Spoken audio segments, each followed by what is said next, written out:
Hallelujah. Oluyimba ye mulungi. Oh, God is good. Lwateeka nnyo ekkanisa ya Makerere Full Gospel Church, ekkanisa enjiri enzijufu ku maapu mu myaka gy'enkaaga yonna abantu ne balokoka, abantu ne beenenya ebibi byabwe, abantu ne baagala oluyimba Katonda mulungi. Ebyafaayo by'oluyimba luno bigamba nti eyaluyiya yali muddugavu nga munaggana, era eyo gye lwasibuka ne lusaasaana mu Central ne mu East Africa yonna. Oluyimba ne lufuuka anthem ya bugudde Makerere Full Gospel Church. Katuyimba oluyimba luno n'essanyu. Kansabe abaana ba Yesu bayimirire tuyimba oluyimba luno, naye nga tutunaba kuluyimba ng'era bwe muyimirira njagala okuyita muganda wange Breakmas. Oluyimba luno kiki kye lukomako? Kiki ky'owulira ng'oluyimba bwe bwaluyimbanga edda kyoyinza muddekikemu kyokka bweki? Haleluya. Mukama waffe mulungi nnyo. Amen. Wajawulo. Ennaku z'omwezi nga 15 1906 ssaawa zaali 12 lwe nakkiriza Yesu Kristo okubeera omulokozi wange, nga nveeye n'akulabye nga ngenze kugula emmere naye neekanga, nagenda kwekanga nga nfukamidde ku maviivi gange nga njatudde Yesu okubeera omulokozi wange okuva olwo n'okutuusa essaawa ya kaakano. Yesu asigala nga mulungi gyeti. Haleluya. Amen. Kitala Musumba Susan Rwakatana, oluyimba luno nammwe lwaluyimbanga nnyo mu bitundu by'e Masaka eyo Yesu ng'alokola ng'awonya. Twagala okutegeeza ku bujulizi obutonotono oluyimba luno makulu ki gwe lwabakoleranga mu biseera byammwe eby'e Masaka Full Gospel Church. Mukama yeebazibwe. Neebaza Katonda. Oluyimba luno lwali lw'amaanyi nnyo nnyo nnyo eri obulamu bwange. Nalooka 63 manyina emyaka 10 nenvubukira mu bulokole nga naye bwe tuluyimba tubuuka tuyimba tusanyuka kubanga mulungi atukoledde ebikulu.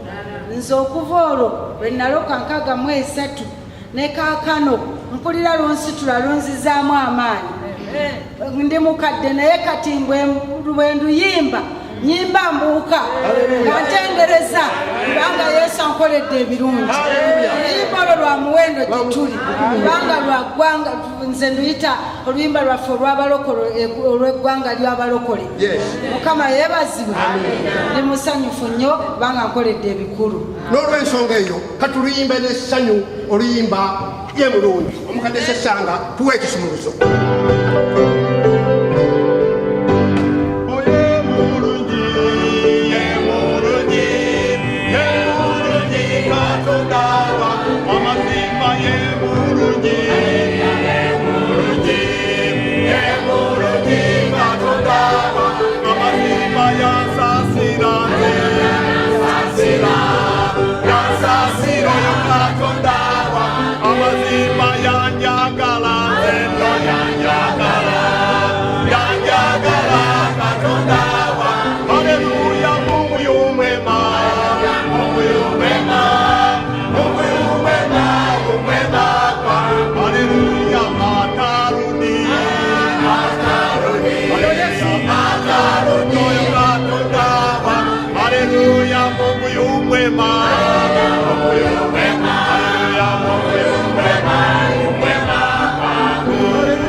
Katonda mukulu nnyo